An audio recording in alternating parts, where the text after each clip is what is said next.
the best people like that are cultivated through given the opportunity, being shown what's possible, and then we as the dentist getting out of the way and putting them in a position to succeed.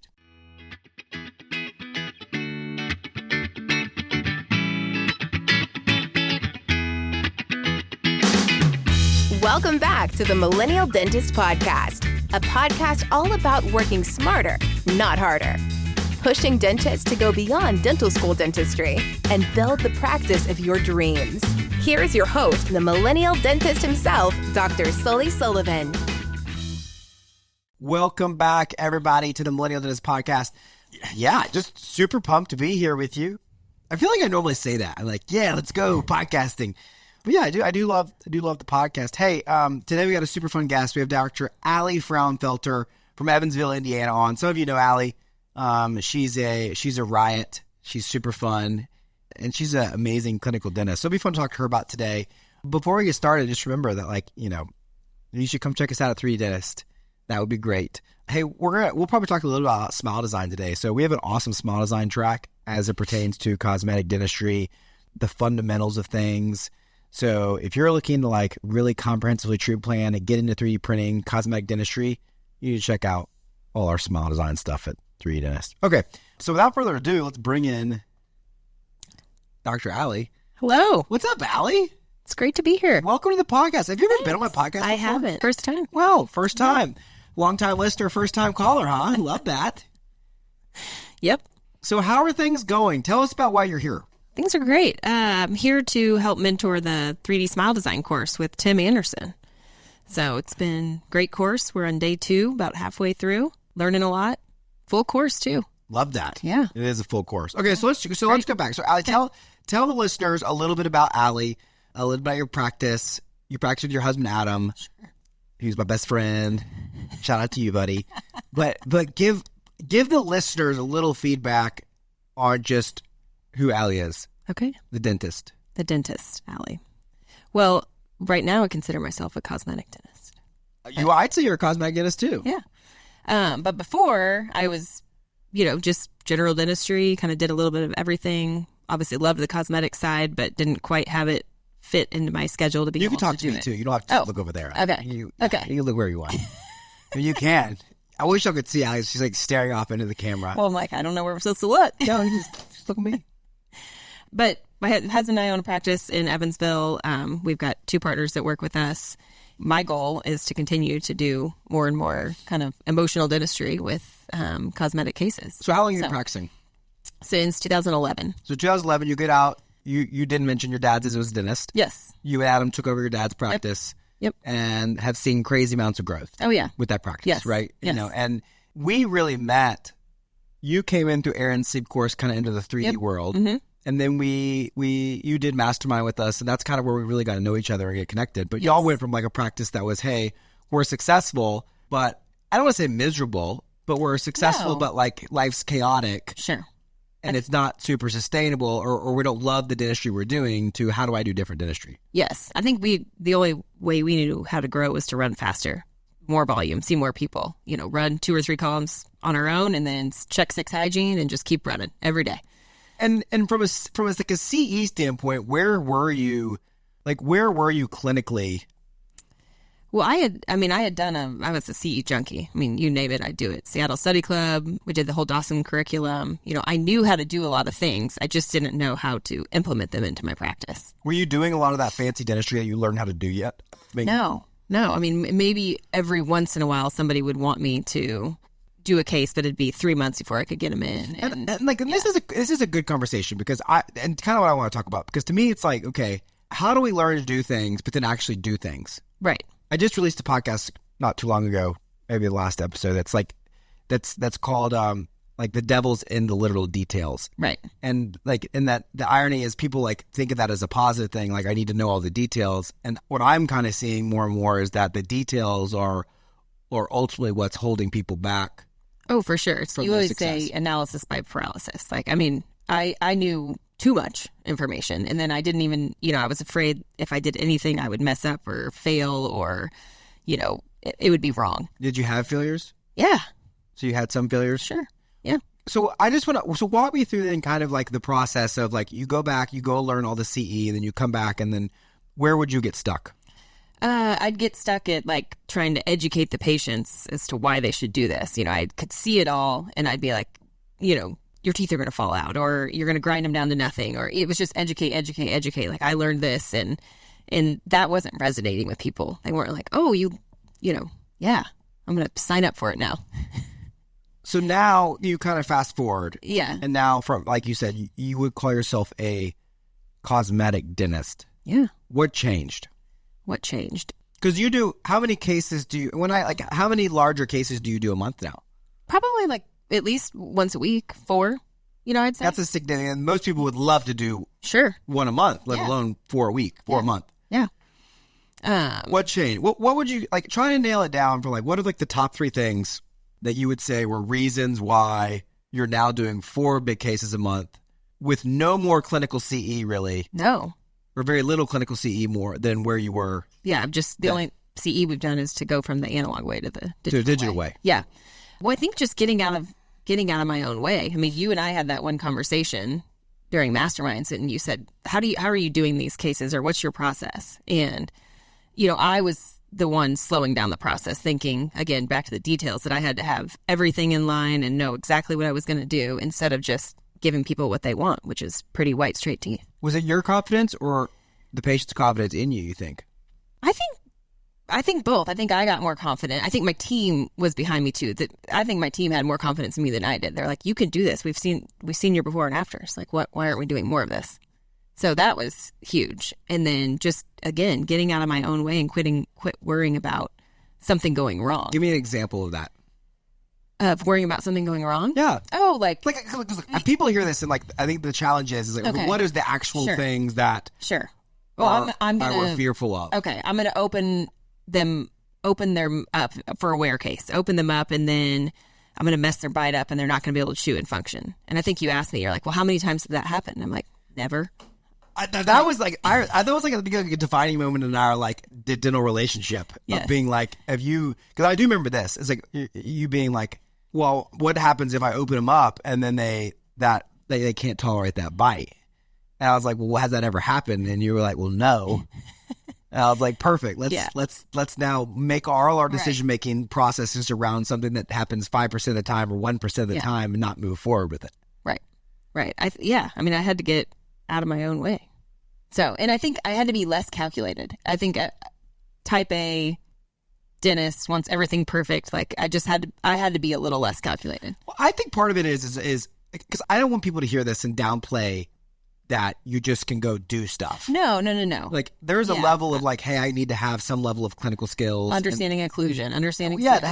Having a implementable understanding of occlusion. To me, that's the word like I would use. Is there's a big difference between understanding occlusion from a what works Monday through Thursday or Monday through Friday perspective, and understanding occlusion at like a what I would call spear, pinky, DOS, Cois, LVI. Like, I want to throw them all under the bus because I don't want to pick on one, because the reality is all of them overcomplicate things to a point that I think puts you in a position where you don't want to move forward. Yes.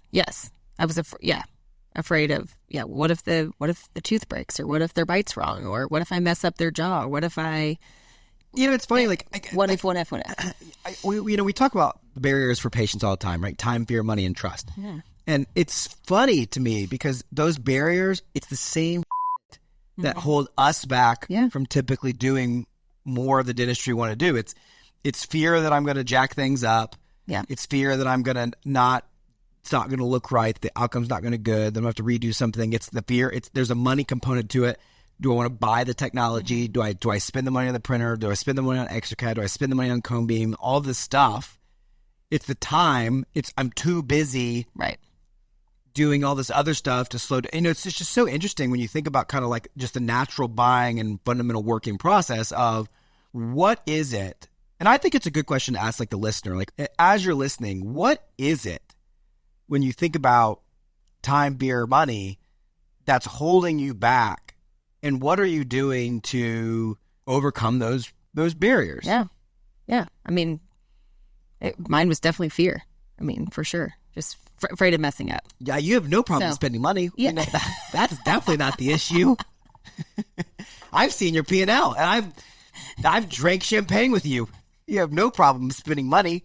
But no, like at the end of the day, I think to me the take-home message here, and one thing, like I'm excited because you've gotten more involved with 3D TP, Yes. one of our fundamental courses. Yes. That, like I think people should know about because it is and this isn't meant to be a sales pitch. It's just meant to be a reality of what I think Yeah, if you people need to know about. Yes, And so talk about a little bit about 3TP and kind of what you're doing with that and involvement in that.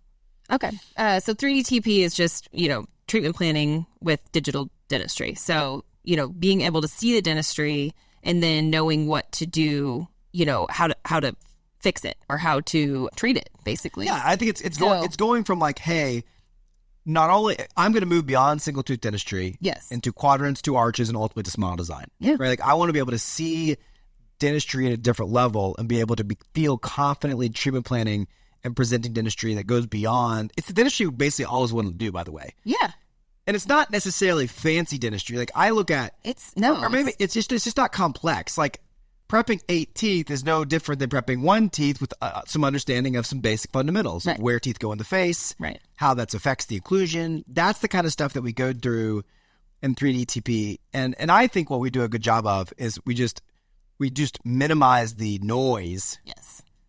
We make it not complicated. And you feel like you can leave there and go home and I can Actually treat do these it. people. Yeah. And one thing we're super excited about is Tim Anderson's obviously is great at photography. And so we're Yes. adding an entire day of photography now Yes. within that course, which I think is going to be just huge. Moving that course from just 2 days to 3 days and now having an entire day based around good quality photography, hands-on, so that we can just take better pictures. Yeah.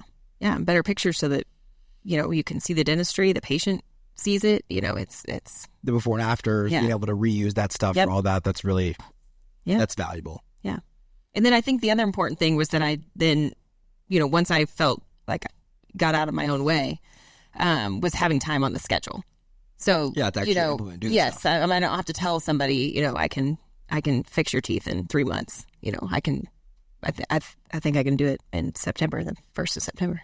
Which is right around the corner. Yeah. Talk about how you brought along your team on that. Like how have you leveled up your team members with your growth? Because I think that's something you've done well relative to most people. Sure. So, I hardly ever come to CE unless without my team. So I bring them with me. And I have gotten out of my own way and let them kind of empowered them and let them excel at the different things. Because I can't be good at all the things. Right. Or I'd be at the office till midnight every night. Letting the team in on what we're capable of. Before and afters, talking about it. The team really understands the dentistry that we can do, and like I said before, like they believe in it as much as we do. So then them being able to see, Brandon specifically being able to see consults and know, kind of exactly what I would probably do and talk to these patients. And then Emma, because we've gone from, I did the Dawson curriculum the analog way, and we've kind of totally transformed into doing everything digitally. So then Emma being able to work with me on these cases, design them with me, and then, print the prototypes. It's been amazing. So let's do this. So- I want you to walk through kind of like how a case works for you today. Someone walks in and we're going to do a whole upper arch of their teeth. Okay. We're going to put them in some combination of crowns or veneers. It's irrelevant to me. But let's talk about what does that workflow look like clinically? The consult happens, the before photos happen, the scans happen, patient says yes. What if they're not ready to move forward? Walk me through that process. Like they're interested but not interested. Okay. So if they're Interested but they're not ready to say yes. Sure. They're interested but not ready to say yes, then, we'll still gather all that information, talk to them. Photos, digital impressions. Okay. Yes.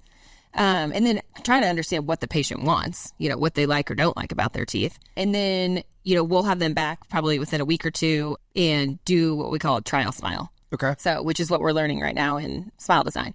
So, basically behind the scenes then, all that information gets uploaded to exocad with Emma, and I'll kind of talk to her about what the patient wants, and then she will create a mock-up.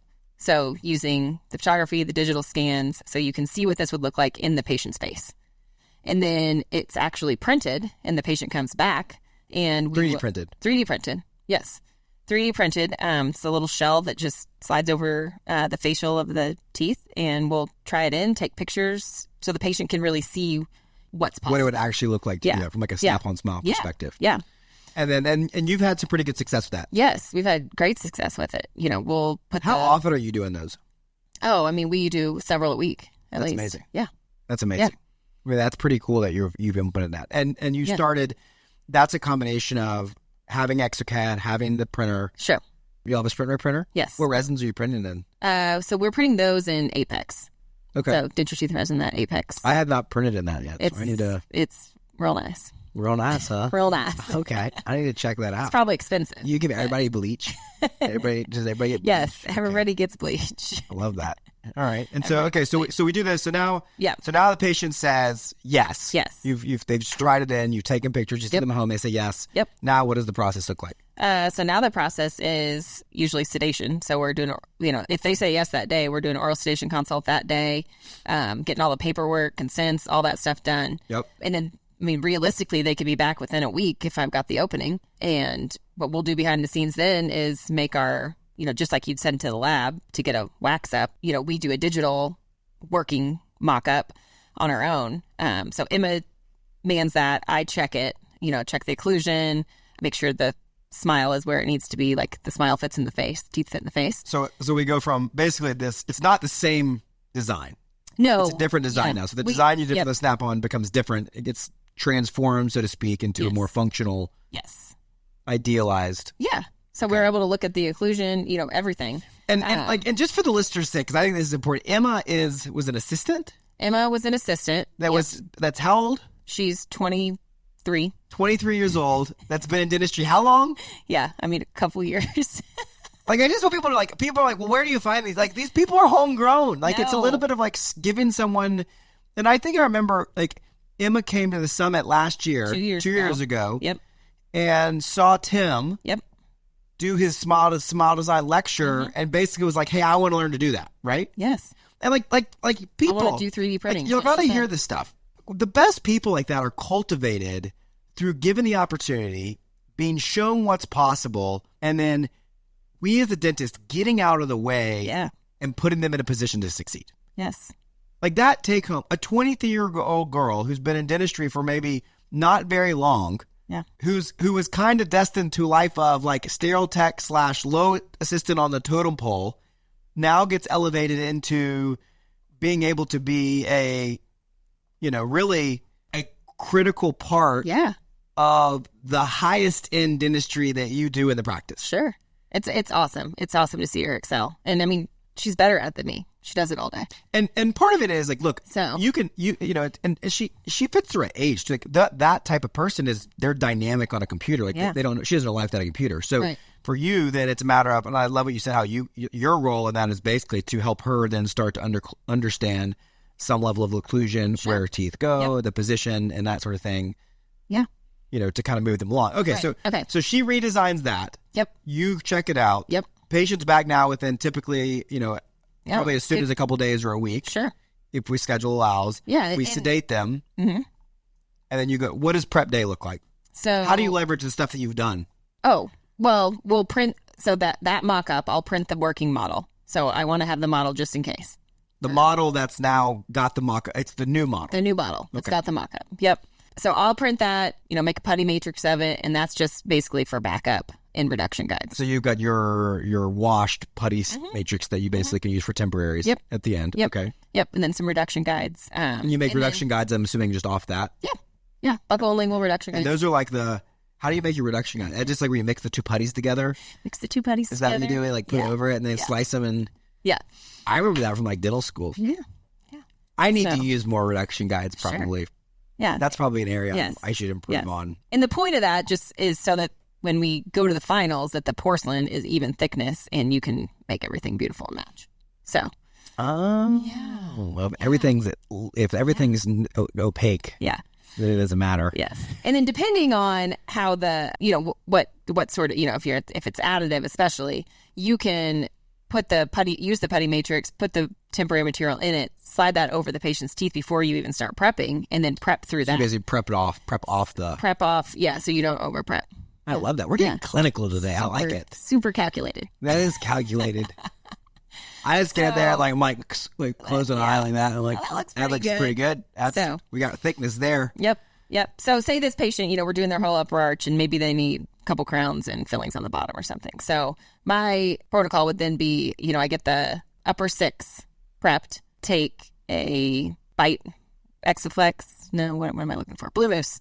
Yeah, Blue Mousse, jet bite. Yeah, say prep the upper 6, take a Blue Mousse, have them bite together, Blue Mousse of that. And then I'll prep the upper other side, posteriors. Posterior teeth, right, left quads. Yep. And so then I've got that as a bite reference, check my clearance, scan, and then Emma's. Are you using that bite, or are you just doing that you're checking that, you're doing that bite reference for just more of a reduction? More of a reduction, so I can make sure I have enough clearance in the posterior. Okay. Yeah. I actually like that from that standpoint.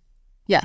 And then we will scan the preps, and I use a laser, so I don't pack cord, but yeah, and laser, and then scan the preps, and then that you're just scanning the prep scan. Just the upper preps, because then that's going to mesh back with the pre-op at extra where you've already done the pre-design. Yep. So then Emma takes all that back, and then say the patient, like I said, they need a couple crowns and fillings. Then we'll work on the lower. Get that done same day because we have CEREC. And meanwhile, she's finishing up the 3D printed attempts for the upper. Finishing up the 3D It's a true representation of what the finals could be. Yeah. One of the things I think is important is like everything's a crawl, walk, run, right? So yes. I'm assuming right now with Emma, she's doing the temporary designs, but then you're probably sending them out to the lab for a final redesign, or are you actually using her designs now to mill out the finals yet? We are not that vertically integrated yet. Yeah. So yeah. So, but that's okay. Like that's the step, right? Is like step one is let's get Emma just making better temporaries than what they currently have. Yeah.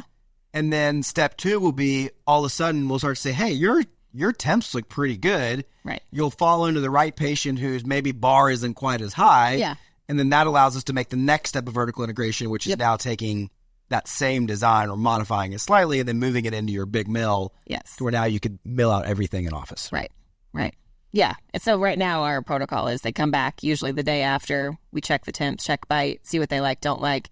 And then we take pictures, scans in their temps, send all that information to the lab. That's how it works now. And then they get the finals. And so that takes as long as it needs. But now we got them in nice temporaries for the whole time. Yep. What's been your feedback with 3D printed temps? Pros and cons? The cons are the learning curve. We've played around with different materials. We're actually printing those in Apex now too. Okay. Which we like better. We've done Onyx Tough 2 as well, which is strong, but it's kind of bulkier. So the cons are just we're at the brink of the forward. Yes. Learning curve. Yes. The learning curve. Yeah. I think that's helpful for people to hear because people think that just like, you just put it in the printer and it works. Yeah, like it just poof, they came out perfect. No, they've been too bulky. The patients even come back and like, well, are my permanents going to be like this? Like, I don't like these. So we've definitely had to work with that. But the pros are the tissue management. You pop those things off when you go to seat, and the tissue's beautiful. So that and Stella Life. Put a little plug in for Cell Life. Cell Life is a good, and I don't use Cell Life on my temps, but that's a good idea to use. I should. Oh, I have all my patients rinsing with Cell Life the whole time they're in those temps. Wow. Yeah. You learn something new every day. I got all the Cell Life. Just use it for surgery. Never use it for that purpose. All right. Well, that's good. Yeah. Well, that's pretty cool. I mean, hopefully I think this is helpful. Like that's a solid workflow. And then, and it's the steps along the way. So I think people, I've got friends, even dental school friends, that have reached out and like, well, how are you doing this? Or, that sort of thing. But I think so much of it is they're in their own way. They, won't just try it, do it, but then think about what those patients out there that could really benefit, like their confidence improves, like they get new boyfriend, they get jobs, these people they need our help. Yeah. So it's not just all these people coming in with, wanting flashy teeth or anything. It's people that really need it. So it's really cool the impact that you can have. If you want to know more about this stuff or you want to reach out to Allie, you got to join our app, right? Our app's free. It's on the Apple Store, Google Store. Yep. You can go to on your desktop pro.3d-dentist.com, pro.3d-dentist.com. You can sign up there. You can sign up in the app. It's, like I said, completely free. You can ask questions, post things. Yeah. We're all on the app. It's a great way to kind of a great resource to get connected and look, talk clinical, talk business.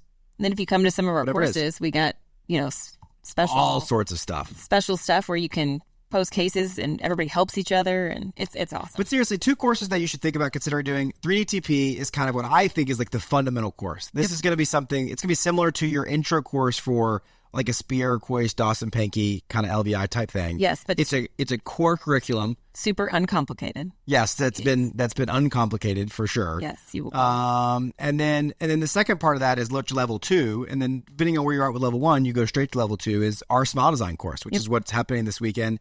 It's 3 days all around ExtraCAD printing, learning how to do these trial smiles, motivational, emotional prototypes. Yep. Then being able to do functional prototypes, 3D printing your temporaries. And learning how to do all that in-house so that you can get started with that. So 2 amazing courses. They're awesome. And then next year we'll be bringing in the third component, kind of like it ultimately will be a 3-track series where now you learn how to take those designs and you learn to mill them out and become completely vertically integrated, which is what I want to see you do. Yep. Next year when we have this podcast, when we start doing Mio and aesthetic zirconias and all of that stuff. So just a freaking amazing time to be in industry. Awesome. It's exciting. Well, Allie, this was fun. I'm glad you joined the podcast. Yeah, thanks for We having do it more me. often, absolutely. Yes. But yeah, just woman power. Love just it. Kicking ass, taking names. I love it. All right, well, I hope you enjoyed this episode. Let us know. Give us feedback. Go follow Allie for sure. Allie, what's your Instagram handle? Yeah, Dr. Allie Frounfelter. Dr. Allie Frounfelter. Yep. And go follow her. Yeah, I hope you all just, work smarter and harder. We'll see you next time.